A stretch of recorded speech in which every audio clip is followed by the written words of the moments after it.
Close your eyes now. Let the soft wind brush gently across your cheeks like an old friend who has come to tuck you in. Feel the blanket of night settling over you, warm and heavy in the most comforting way, while the faintest sound of leaves rustles somewhere far outside your window.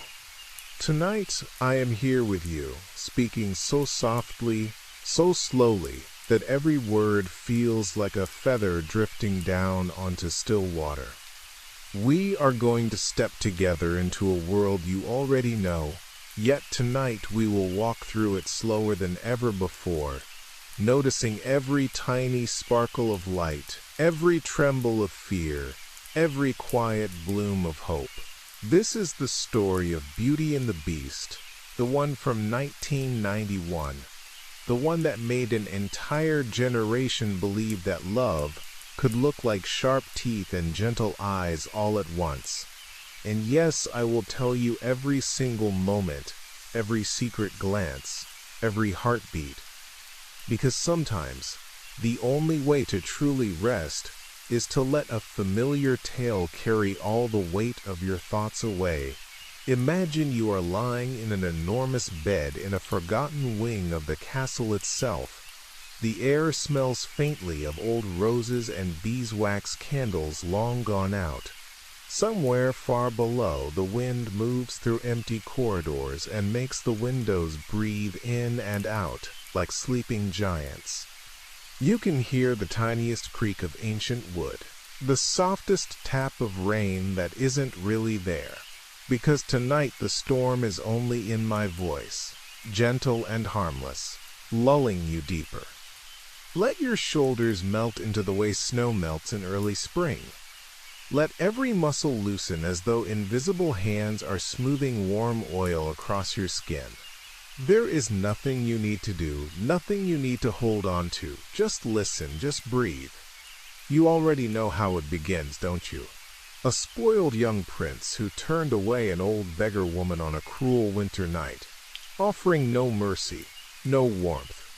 She was an enchantress in disguise, and when he slammed the door on her shivering form, she revealed her true power. A flash of blinding rose-gold light, petals of magic swirling like snowflakes made of fire. And then the curse. His beautiful face twisted, fur erupted across once smooth skin, hands became claws, and the servants who stood silently by were transformed into household objects so they would share his fate forever. The only way to break the spell, he must learn to love another and earn her love in return before the last petal falls from the enchanted rose falls. If not, he remains a beast forever, and every soul in the castle with him. But did you know that the very first image we see in the film is not the prince at all? It's stained glass windows slowly lighting up, telling the whole backstory in rich jewel tones of crimson, sapphire, and gold. The animators spent months painting each pane by hand so the colors would glow like real cathedral glass. I always thought that was beautiful, the way they let light itself tell the darkest part of the tale first, as if to say, even curses can be bathed in something radiant if you look closely enough. And here is a tiny question for you, whispered just for you tonight. Have you ever closed a door on someone who needed kindness, even for a moment, and then felt the echo of that door inside your chest long afterward? It's all right if the answer is yes. We all carry little princes and princesses sometimes. The story knows. The night knows. Let that memory soften now, like wax under a gentle flame. Feel your breath moving slower, in and out. Good. The castle is waiting for us, silent for so many years, covered in snow and sorrow. But somewhere far away, in a little provincial town, morning is just beginning, and a certain young woman is about to walk into our dream with a book under her arm and impossible dreams in her heart. Her name is Belle, and she is already humming. We're going to follow her every footstep, every flick of her chestnut hair, every brave little smile she gives to a world that doesn't quite understand her. But not quite yet. For now, just rest here with me a little longer. Let the wind outside your real window match the wind in the story. Let the darkness feel safe. Nothing bad can reach you here. Only warmth. Only whispers. Only the promise that by the time the tale ends tonight, something inside you will feel lighter, as if a single red petal drifted down and carried an old worry away with it. Whenever you're ready, whenever your breathing has found its slowest rhythm, we will step into the village together. Until then, stay right here, sinking deeper, floating gently, held by the softest voice you've ever known. The story loves you already, and so do I. The morning light in the little French village is pale gold, the kind that makes every cobblestone look as though it has been dipped in warm honey. You can almost feel it on your skin, that gentle sun, sliding over your closed eyelids while you lie perfectly still.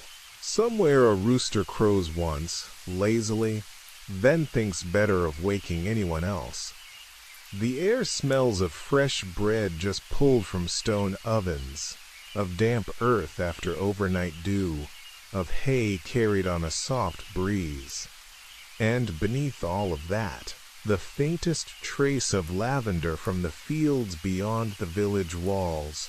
Breathe it in slowly, hold it, let it go. Belle steps out of the little cottage door, a worn book pressed against her chest like a second heart. Her blue dress is simple, the white apron still crisp from yesterday's ironing, and the ribbon in her chestnut hair catches the light every time she turns her head. She walks with her basket over one arm, humming the first notes of the song you already know by heart. The village wakes around her in small, familiar sounds. Wooden shutters creaking open, a horse snorting in its stable, the blacksmith's first hammer blow ringing like a distant bell. But the villagers themselves greet her with the same way every morning. Bonjour, bonjour, spoken politely, yet with that tiny edge of puzzlement, as if they cannot quite decide whether Belle belongs to their world at all.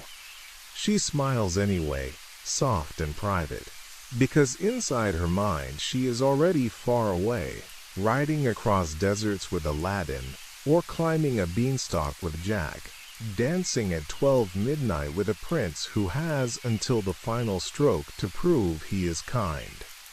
The bookshop is her sanctuary. The bell above the door gives the tiniest jingle, and the old bookseller looks up with genuine warmth. He knows exactly which book she finished yesterday. Without a word, he reaches to the highest shelf and brings down a small, leather-bound volume with gilt edges worn soft by many fingers. Belle's eyes light up like candles being touched by flame. She opens it right there, fingers brushing the thick cream pages, inhaling that sweet, dusty scent of stories that have waited decades just for her. "How many times have you read this one?" the bookseller asks gently. "Only twice," she whispers back, already lost again. Have you ever held a book that felt like it was breathing with you? A story so familiar that every page turn is like coming home, yet every reading still finds one new sentence that makes your heart skip? Let that memory rise now, soft and glowing. Let it settle behind your eyes like warm candlelight. Outside again, the village continues its little musical of daily life. The baker lifts his tray of golden loaves to the window, steam curling up in delicate spirals. "Bonjour, bonjour!" 3 blonde girls in identical pink dresses sigh and giggle as Gaston strides past, his chest puffed out like a peacock made entirely of muscle and ego. He is handsome in the way a statue is handsome. Perfect lines, no softness. His boots thud heavily on the stones, and LeFou scurries behind him carrying a belt of dead ducks like some strange trophy. Gaston spots Belle immediately. His smile is too wide, his voice too loud. He corners her against the corner of the fountain, bragging about the brawn he used to wrestle 3 bears at once, maybe 5. Belle steps lightly around him the way water slips around a rock, polite but untouchable. "I have to get home to my father," she says, and you can hear the tiny laugh hidden in her throat, the one that says she is already somewhere else entirely. And here is a small piece of magic most people miss. When Belle walks away, the camera lingers on her feet. She never drags them. She almost dances, even on muddy paths. The animators gave her the lightest footfall of any Disney heroine before or since, because she is always halfway to adventure, even when she is simply going to market. Isn't that beautiful? A girl whose body already knows it was born for bigger things than this little town. Now we follow her home along the winding path where wildflowers nod in the breeze. The cottage sits at the edge of the village, half hidden by ivy and morning glories. Inside, smoke curls lazily from the chimney, and you can hear the gentle clinking and muttering. Maurice, her father, is bent over his latest invention, a wood-chopping machine that looks like a mad marriage of barrel, axe, and music box. Wood shavings dust his white hair like snow. He is humming too, off-key but happy. Belle kisses the top of his head and tastes sawdust and fatherly love. They laugh together when the machine suddenly springs to life, chopping a log with perfect rhythm before exploding in a harmless puff of smoke. Maurice's eyes sparkle behind his spectacles. "It just needs a little more. Something," he says. Belle's smile is tender. She believes in him the way other people believe in sunrise. A gentle reflection for you here, whispered only once. Have you ever been the odd one in your village, the one who loved books or music or inventions when everyone else loved ordinary things? Did someone still love you anyway, exactly as strange and bright as you are? Let that love settle over you now like the softest quilt. You were never too much. You were always just enough for the people who mattered.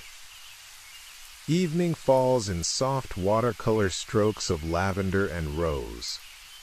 Maurice kisses Belle goodbye, climbs into his creaky cart, pulled by their old horse Philippe, and sets off for the fair with his wood chopper tucked proudly under a blanket. Belle stands at the gate long after the cart disappears, a tiny worry flickering behind her brave smile. Night gathers. The wind picks up, carrying the first chill of autumn. Somewhere far away, thunder growls like a beast waking up. And you, dear listener, you are already floating a little deeper, aren't you? Your limbs are heavier, your thoughts softer at the edges. The village is fading behind us like a dream you are glad to leave. Ahead, through the dark woods where the trees lean close and whisper secrets, an old path waits. Philippe will come galloping back alone soon, eyes rolling white with terror. Belle will not hesitate. She will ride into the forest without a map, without fear, only love for her father burning bright enough to light the way. But that is for the next breath, the next whisper. For now, stay here in the gentle twilight. Let the smell of bread and lavender linger. Let Belle's quiet courage wrap around you, the way her blue cloak will soon wrap around her shoulders against the coming storm. Nothing can hurt you here. Only rest. Only story. Only the slow, steady beat of a heart that already knows how this tale ends, and loves you enough to walk every step again tonight, just for you. The forest closes around Belle like a velvet curtain drawn by invisible hands. Moonlight drips through the branches in thin silver threads, catching on every raindrop that still clings to the leaves from an earlier shower. Philippe's hooves thud softly on the damp earth, then falter. He snorts, ears flat against his skull, refusing to go farther. Belle slides down, strokes his trembling neck, whispering, "It's all right. I'm here," though her own heart is beating so loudly she can feel it in her throat. The air smells of wet moss, pine needles crushed underfoot, and something colder, something metallic, like old iron left out in snow. She ties Philippe to a low branch, takes the lantern from the saddle, and steps forward alone. Every footfall is cushioned by centuries of fallen leaves. They sigh beneath her shoes the way tired lungs sigh when they finally lie down. The lantern light trembles, painting the tree trunks gold for a heartbeat before darkness swallows them again. Owls call once, twice, then fall silent as though the forest itself is holding its breath. Somewhere ahead, wolves begin to circle. You can hear them before you see them. Low growls, the soft crunch of paws on frost-stiff grass, the click of teeth. Belle's breath comes in small white clouds. She lifts the lantern higher, and the wolves' eyes flash green in the dark like scattered emeralds. They lunge. She swings the light, runs, trips over roots that seem to rise up deliberately. Branches tear at her cloak, at her hair. She loses a shoe but keeps running, until the ground suddenly drops away and she bursts into a clearing where an enormous iron gate stands open, creaking in the wind like a warning. Beyond the gate, the castle rises black against blacker sky. Its towers are broken teeth, its windows blind with frost. Snow swirls in slow motion through the courtyard, even though it is not yet winter. Belle's lantern sputters. She pushes the great oak doors, and they open with a groan that vibrates deep in her ribs. Inside, the air is thick with dust and the scent of long-extinguished fires. Moonlight falls through shattered stained glass and scatters colored shards across the marble floor. Crimson, sapphire, emerald, just like the prologue windows we saw at the very beginning. The echo of her single remaining shoe sounds too loud, too lonely. A tiny flame flickers to life on its own. Then another. Candles igniting one by one along the grand staircase, as though the castle has been waiting for her. She follows the light, past suits of armor frozen mid-gesture, past tapestries whose embroidered eyes seem to watch. At the top of the west tower, she finds a heavy door ajar. Inside, a small cell lit by a single barred window. Maurice sits huddled on a straw pallet, coughing into his scarf, his face pale with cold and fear. "Papa!" The word breaks from her like bird song after storm. She runs to him, wraps her arms around his thin shoulders, feels the tremor in his bones. He tries to smile, but his teeth chatter too hard. Footsteps, heavy, deliberate, approach from the shadows outside the cell. The beast steps into the torchlight. He is enormous. Moonlight catches on the tips of his fur, turning it silver at the edges, but the rest is midnight blue-black. Horns curve back from his skull like a crown forged in hell. His cape is tattered velvet, once royal purple, now the color of dried blood. When he breathes, steam curls from his nostrils. His eyes, those huge, luminous blue eyes, are the only part of him that still look human, and they are filled with centuries of loneliness and rage. The growl that rumbles from his chest makes the bars vibrate. "Who are you? How dare you come here?" Belle does not flinch. She places herself between the beast and her father, chin lifted. "I've come for him. Let him go." The beast's lip curls, revealing fangs longer than her fingers. "He's a thief." "Then take me instead." The words leave her mouth before fear can stop them. Silence stretches, thick as cobwebs.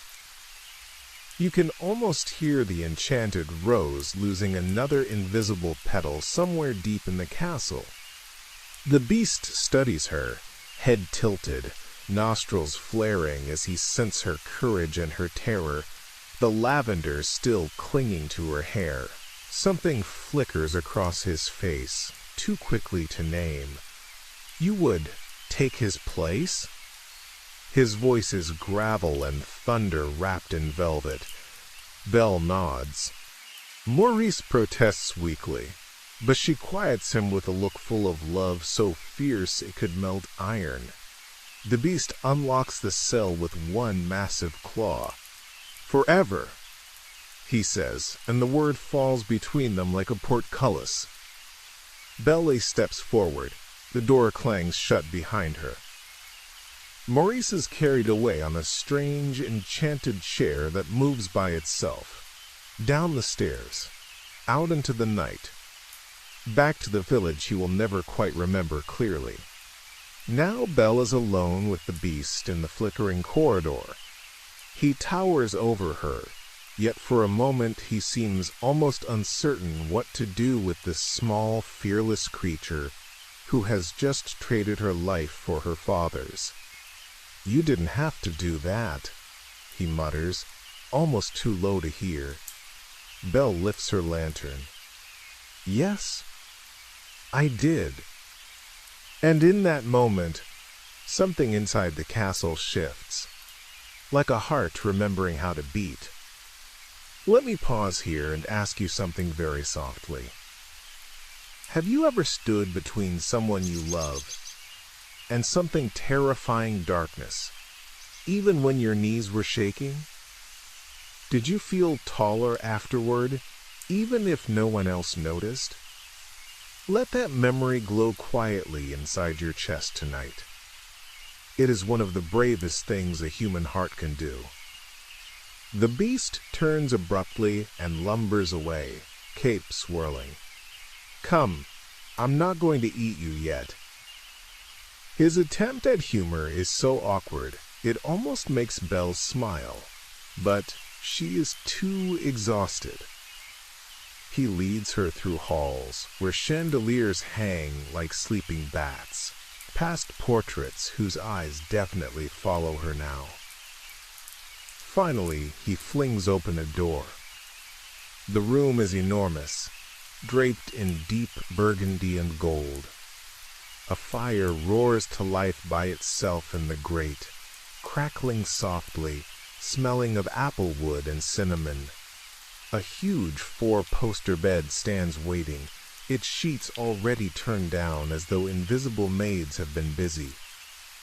On a small table, a cup of steaming chamomile tea and a single perfect rose in a crystal vase. "This will be your room," the beast grumbles. "You're not a prisoner, but you can never leave." He pauses at the threshold, one clawed hand gripping the doorframe so hard the wood creaks. For a second, his shoulders slump. "Good night," he says, so quietly she almost misses it, and then he is gone. Belle stands in the middle of the carpet, lantern trembling in her hand. Tears finally come, silent and hot. She sets the lantern down, walks to the window. Outside, snow has begun to fall in slow, fat flakes, each one catching the firelight before it disappears into darkness. She presses her forehead to the cold glass and whispers, "I'm not afraid. I'm not afraid." But her reflection looks very small against the vast night. And here is a little piece of behind-the-scenes magic. The animators gave Belle 26 different expressions just for this one sequence in the corridor and her new bedroom, more than any other character in the film, because they wanted every flicker of fear, defiance, sorrow, and courage to feel completely real. When she cries, they studied real tears on real glass to get the light refraction exactly right. They loved her that much. Another gentle question, barely louder than the snow. Do you have a room somewhere in your memory that once felt like both a cage and a refuge at the same time? A place where you cried yourself to sleep but also began to dream bigger dreams? Let the castle hold that memory tonight, the way it holds Belle. Gently, carefully, until morning. Down in the kitchen, far below, the enchanted objects are having a hushed celebration. Lumiere bounces on his candlestick feet, flames dancing with joy. She stayed! She actually stayed! Cogsworth tries to shush him, but even though his own pendulum is swinging faster than usual. Mrs. Potts pours chamomile into tiny cups that giggle when they're filled. Chip, her smallest son, hops up and down. Do you think she likes tea? Do you think she'll read us stories? They all look toward the ceiling, toward the faint sound of Belle's window creaking shut against the storm. And for the first time in 10 years, hope feels like a living thing inside the castle walls. You feel it too, don't you? That soft warmth spreading from your chest down your arms, making your fingers heavy, your eyelids heavier. The snow outside your own window tonight might not be real, but the hush is. Let it fall. Let it cover every sharp thing from today. We still have so far to go together. Dinners by candlelight, forbidden wings, a library that will steal Belle's breath and maybe yours all over again. But for now, stay here in the quiet after the bargain has been struck. The fire is low and steady. The rose is safe for one more night. And you are safe, completely safe, wrapped in the slowest, softest voice you have ever known. The first morning inside the castle arrives, wrapped in pearl gray light. Belle wakes slowly, the enormous bed so soft it feels like sinking into a cloud that someone has warmed just for her. For one heartbeat, she forgets where she is a prisoner. Then the heavy silence reminds her. She rises, bare feet touching thick carpet that muffles every sound, and walks to the window. Snow has piled on the balcony rail in perfect, untouched curves, glittering like sugar. Far below, the courtyard is a white sea, and the forest beyond it looks asleep under its blanket. She presses her palm to the cold glass and leaves a ghost print that fades almost instantly. A gentle knock, 3 soft taps almost shy, comes from the wardrobe across the room. The doors creak open by themselves and a sweet, operatic voice floats out. "Good morning, ma chérie. I am Madame de la Grande Bouche, but you may call me Wardrobe. Everyone does. Belle startles, then smiles despite everything, because the wardrobe is beaming at her with painted rosebud lips and long eyelashes made of ostrich feathers. A silk robe the color of dawn floats out and wraps itself around Belle's shoulders, warm as though it has been lying in sunlight. "There, that's better. You mustn't catch cold. The master would never forgive us." Belle touches the fabric, soft as kitten fur, and whispers, "Thank you."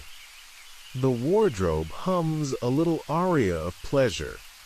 Down in the dining hall, the table is already set for one.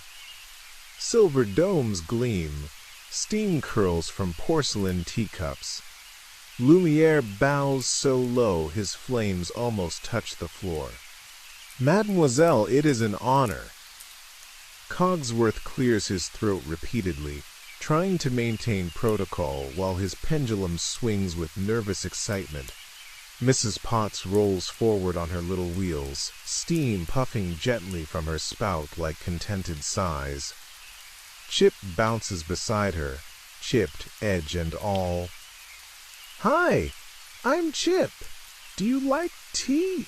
Mom makes the best tea." Belle kneels so she is eye level with him. "I love tea," she says solemnly, and Chip giggles so hard he almost tips over. The beast does not appear at breakfast. Instead, a note lies beside her plate, written in a large, angry scrawl that nevertheless took great effort to be neat. "Eat whatever you like. Do not go into the West Wing. That is all." Belle traces the letters with one finger. She can feel the loneliness behind the warning, like frost forming on the inside of a window. Days begin to pass the way petals drift from a rose. Slowly, beautifully, inevitably. Belle explores the castle room by room. She discovers a music room where a harpsichord plays itself in gentle lullabies when she walks past. She finds a conservatory filled with orange trees that bloom out of season, their perfume so sweet it makes her eyes water with homesickness and wonder at the same time. Everywhere, the enchanted objects greet her with cautious delight. Sultan the footstool bounds over and drops a velvet cushion at her feet so she can sit. Babette the feather duster twirls and flirts shamelessly with Lumiere. Even grumpy Cogsworth softens when Belle winds his key for him one afternoon. He sighs like an old man settling into a favorite chair. One gray afternoon she discovers the library. She opens the tall double doors and simply stops breathing for a moment.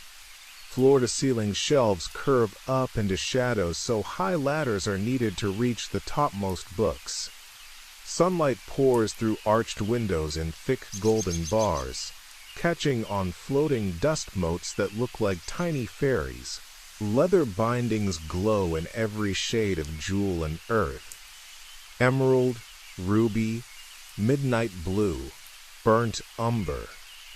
The air smells of parchment, cedar, vanilla, and something indefinably magical. Belle walks forward as though in a dream, fingertips brushing spines. She pulls down a volume of Shakespeare, and the pages fall open to Romeo and Juliet, as though the book itself is eager to be read. She sinks into an enormous armchair, legs tucked beneath her, and begins to read aloud in a voice so soft only the listening books can hear. Up on the balcony, the beast watches from the shadows. He has come to roar at her for wandering again, but the sound dies in his throat when he sees her face lit by wonder. Her lips move silently over the words. Her eyes shine. And for the first time in 10 years, something inside his chest aches in a way that has nothing to do with anger. Here is a small, beautiful trivia. The library was directly inspired by the real Bibliothèque Nationale in Paris. But the animators made it even larger because they wanted Belle's gasp to feel like every book lover's secret fantasy come true. When Glenn Keane, Belle's supervising animator, first drew her reaction, he said he cried at his own drawing because it felt so true. I thought you might like to know you share that exact gasp with millions of us. Let me ask you now, very gently, is there a place in the world that feels like it was built just for you the way this library was built for Belle? A bookstore, a garden, a quiet corner of your childhood bedroom where stories opened like doors? Let yourself step inside that place again tonight. Feel the same hush, the same heartbeat-quickening joy. The castle will keep the door open for you. That evening the beast finds courage he didn't know he possessed. He stomps into the library, tries to look stern, and instead blurts, "Do you like it?" Belle looks up, startled, then smiles the first real smile she has given him. "It's wonderful." The word hangs between them like a bridge made of light. He shifts from one massive foot to the other, claws clicking on the marble. "It's yours," he mumbles, staring at the floor. "All of it. Read whatever you want." Belle's eyes widen. "Really?" He nods once, abruptly, and flees before she can see the flush beneath his fur. From that moment, something changes. Meals become less lonely. The beast begins waiting at the bottom of the staircase each evening, trying not to look like he's waiting. Belle descends in dresses the wardrobe sings into existence. Soft lavender one night, rose silk the next, always with a ribbon that matches her eyes. They sit at opposite ends of the enormous table at first, the beast tearing his food like an animal, while Belle picks at hers. Lumiere and Cogsworth exchange meaningful glances. One night Lumiere deliberately serves gray stuff, a trembling gray pudding that wobbles ominously, and the beast roars so loudly the chandeliers shake. Belle, instead of cowering, laughs. The sound startles them, both of them. The beast stares at her, then at his own claws, then slowly, carefully, picks up a spoon and tries to eat like a gentleman. Broth drips down his chin. Belle bites her lip to keep from laughing again, but her eyes dance. Something warm and terrifying flickers to life inside the beast's ribs. Another quiet question for you, dear listener. Have you ever been afraid to try something gentle because you thought your hands were too rough or your heart too broken? Did you try anyway, just once, and discover the world didn't end? Let that moment come back to you now, soft, forgiven, proud. Winter deepens. Snow falls for days on end, until the castle feels like the center of a shaken snow globe. One evening Belle finds the beast in the ballroom, staring up at a portrait hidden under a sheet. He yanks the cloth away before he realizes she is there. The painting shows a young prince with the beast's same blue eyes, arrogant and beautiful. Belle studies it, then studies him. "He looks lonely," she says quietly. The beast flinches as though struck. "He was cruel," he growls. Belle steps closer. "People can change." For a long moment he says nothing. Then, so low she almost misses it. "Can they?" That night she dreams of her father coughing harder, calling her name through the bars of the dungeon. She wakes with tears on her cheeks and runs to the magic mirror the beast reluctantly showed her weeks ago. The glass swirls and reveals Maurice lost in the snowy forest, collapsed beside the fallen tree, burning with fever. Belle begs. The beast paces, claws scraping stone, torn between the fear of losing her and the fear of becoming the monster forever. Finally, he bows his great head. "Take the mirror. Go to him." Belle's eyes fill again, but this time with gratitude. "You're letting me go?" "Yes," he says, voice cracking. "But come back, please." He turns away quickly so she won't see the tears freezing on his fur. She throws her arms around his neck without thinking. He freezes, every muscle rigid, terrified he will hurt her. Slowly, trembling, he lifts one massive paw and rests it, feather-light, against her back. They stay like that for 3 heartbeats. Then she is gone, riding Philippe through the blizzard, red cloak flying like a banner. The beast stands at the castle doors long after she disappears, snow filling the footprints she left behind, one barefoot and one with a shoe, the same way she arrived. And you, sweet listener, you are drifting now, aren't you? The snow is falling inside your thoughts, soft and weightless, every breath slower than the last. We are almost together on the threshold of the greatest storm and the greatest forgiveness this story has to give. But that is for the next whisper. For now, rest here in the quiet, after the library doors opened, after the first almost hug, after the word please was spoken aloud for the first time in a decade. Let the castle hold its breath with you. Let the snow keep falling. Nothing is required of you except to sink a little deeper, held by the slowest, warmest voice you have ever known. The blizzard howls like every lonely thing the world has ever forgotten. Snow drives sideways, stinging Belle's cheeks until they burn pink. But she bends low over Philippe's neck and urges him onward through the white darkness. The magic mirror is tucked inside her cloak, pressed against her heart, so its faint glow warms a small circle against her skin. Trees loom and vanish like ghosts. Wolves follow again, closer this time, driven mad by hunger and storm. She hears their panting, feels their hot breath almost on her heels.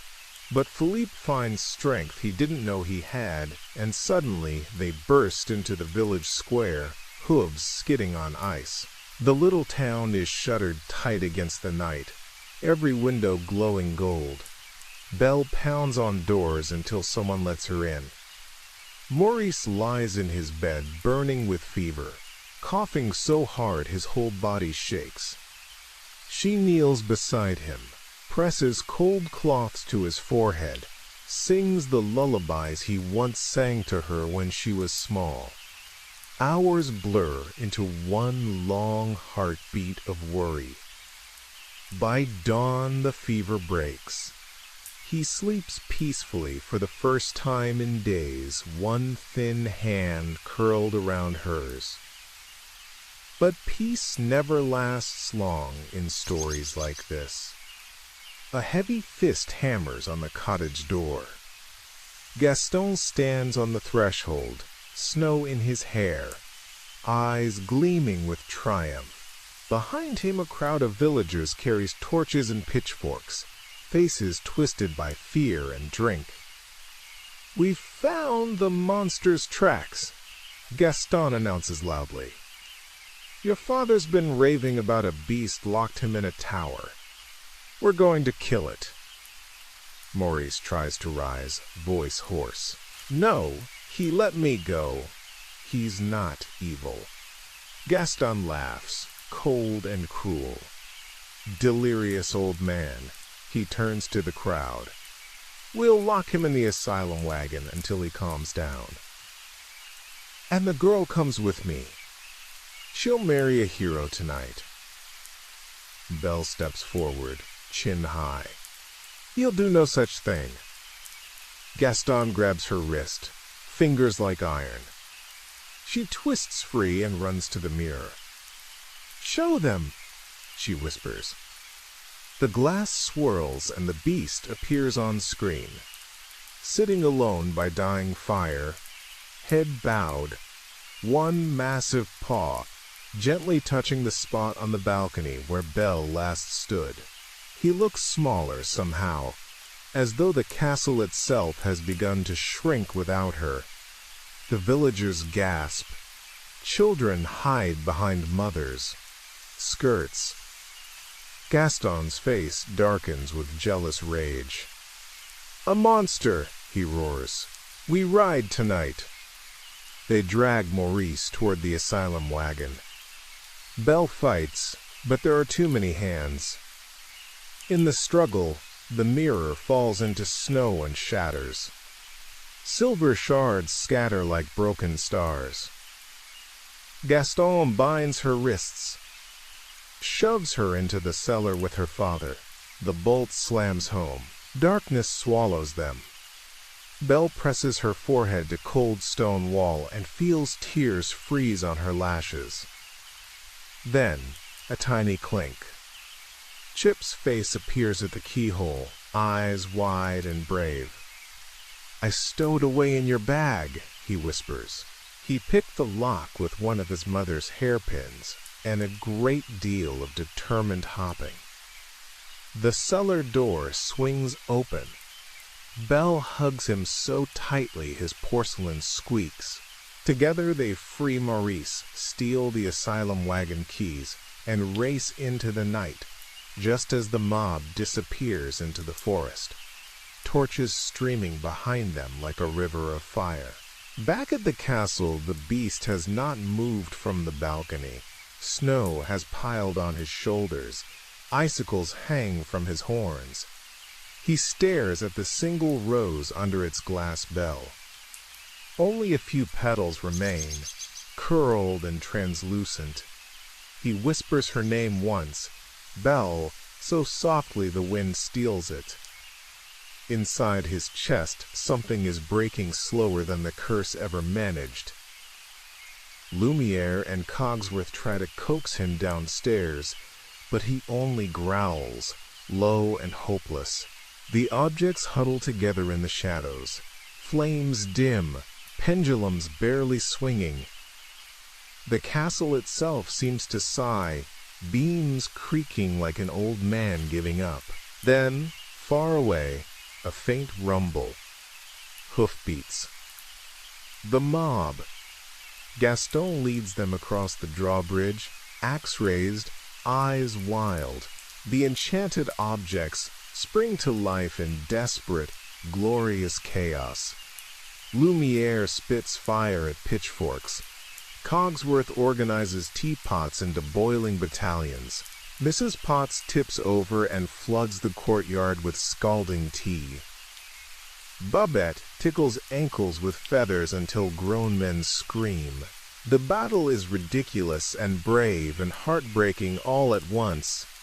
But Gaston slips past them, climbing the rain-slicked towers with murderous grace. The beast does not fight back at first. He simply stands on the highest balcony, letting rain and snow lash his face, waiting for the end. Gaston's arrow finds his shoulder. Blood darkens the fur. Another arrow in his side. He staggers, but does not raise a paw. Gaston laughs. Got the beast on his knees! Time to finish it. And then, a voice carried on the wind. No! Belle bursts onto the balcony, hair wild, cheeks flushed from riding through the storm. The beast's head lifts. His eyes find hers across the roaring darkness, and something inside him ignites again. He roars, not in rage, but in pure, fierce joy that she came back. Strength floods his limbs. He leaps from gargoyle to gargoyle, meeting Gaston blow for blow. Rain makes the stone treacherous. Lightning cracks overhead. Gaston swings his club. The beast catches it, snaps it like kindling. They grapple on the very edge of the tower. Gaston stabs with a hidden dagger. The beast howls in pain, but does not let go. With one final surge, he lifts Gaston bodily and holds him over the abyss. Gaston's bravado crumbles. He begs, voice cracking, "Let me go! I'll do anything!" The beast looks down at the terrified man, then at Belle watching with wide, pleading eyes. Slowly, carefully, he lowers Gaston to the roof. "Get out!" he growls. Gaston scrambles away, only to lose his footing on the wet tiles. He falls, screaming, into the ravine below. Silence falls, broken only by thunder and the soft patter of dying rain. The beast turns to Belle. Blood drips from his wounds, staining the stone. He tries to smile, but his legs give out. He collapses at her feet. Belle drops to her knees, cradling his great head in her lap. "You came back," he whispers, voice ragged. "Of course I did," she answers, tears falling onto his fur. "I love you." The words hang in the air like the final note of a lullaby. Light explodes from the rose. Golden magic swirls upward, lifting the beast into the air. His body shimmers, fur dissolving into sparks, claws retracting, horns melting away. He transforms in slow, radiant stages. First, the paws become hands. Then the massive frame shrinks and reshapes until a young man floats gently down into Belle's waiting arms.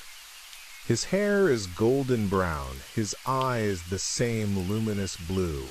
He is trembling, half from pain, half from wonder.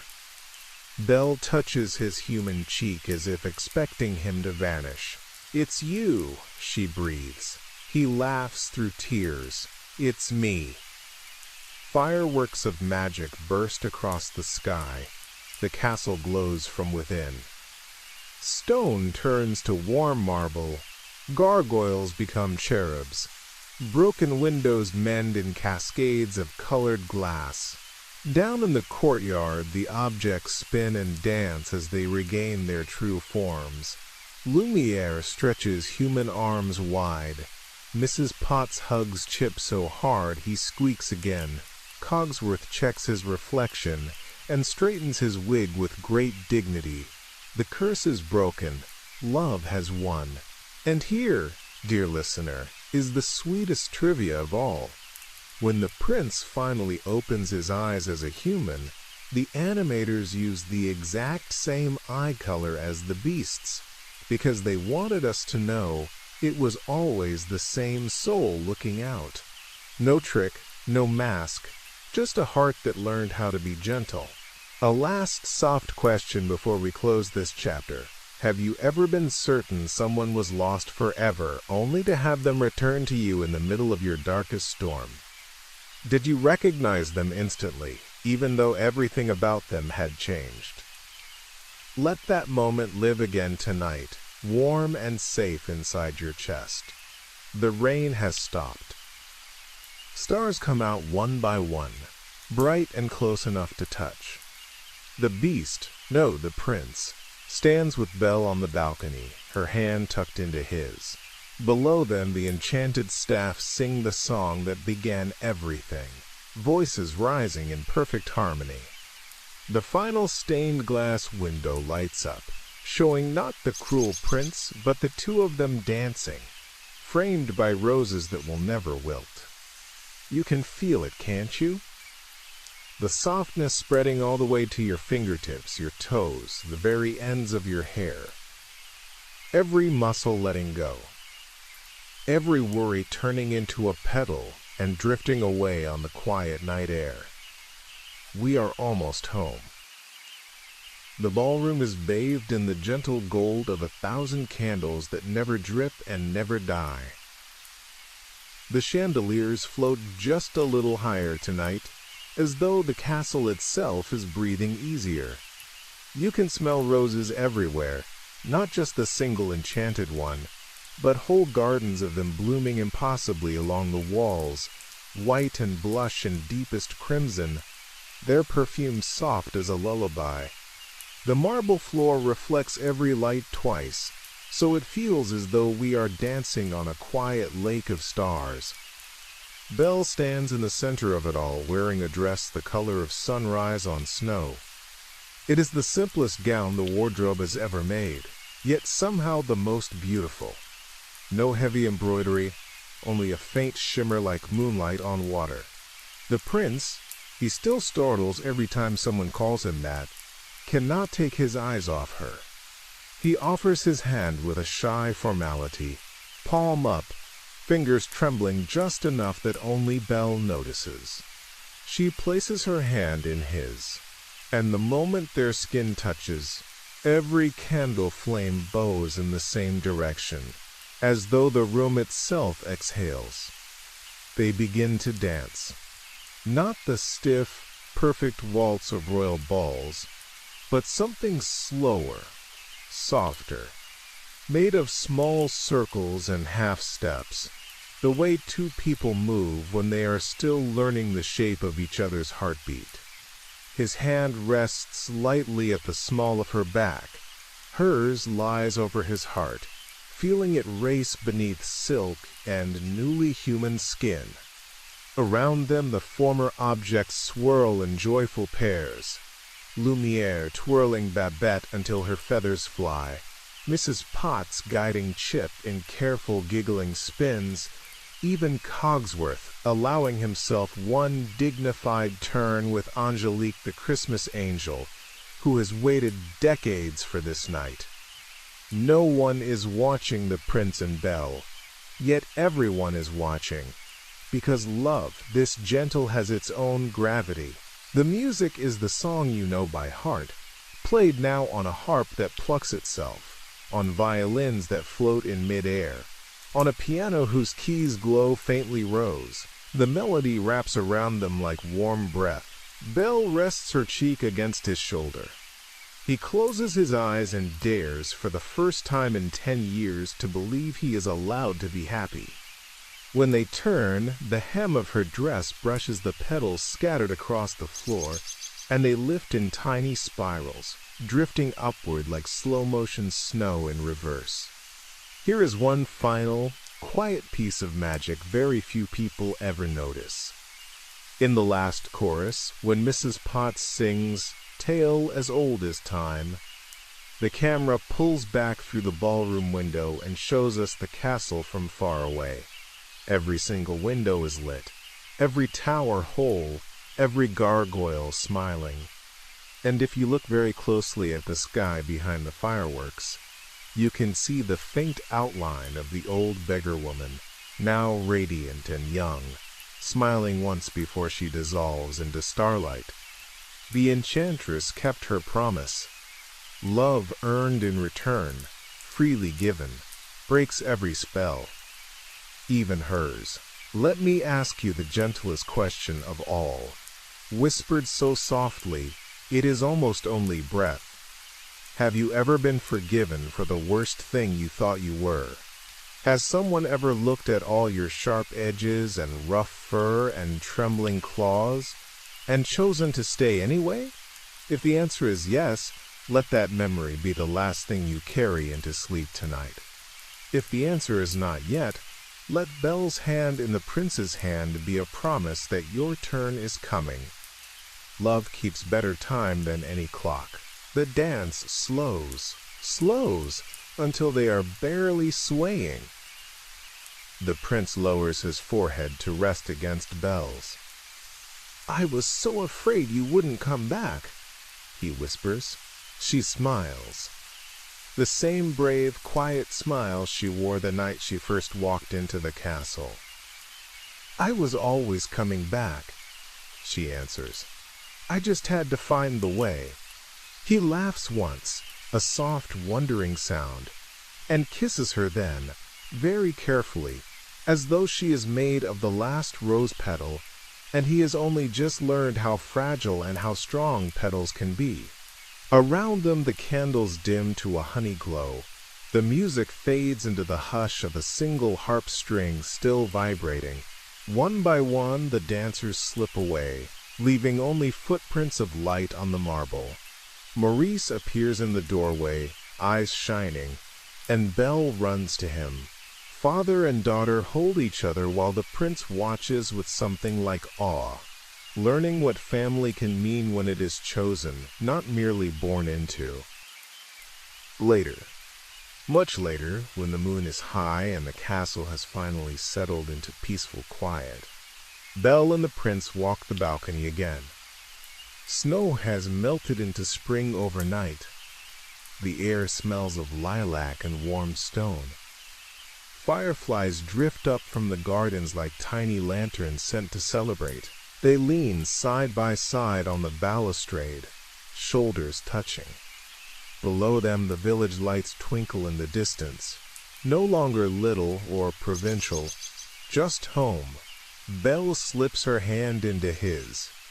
He threads their fingers together and squeezes once, gently, the way you test whether a dream is real.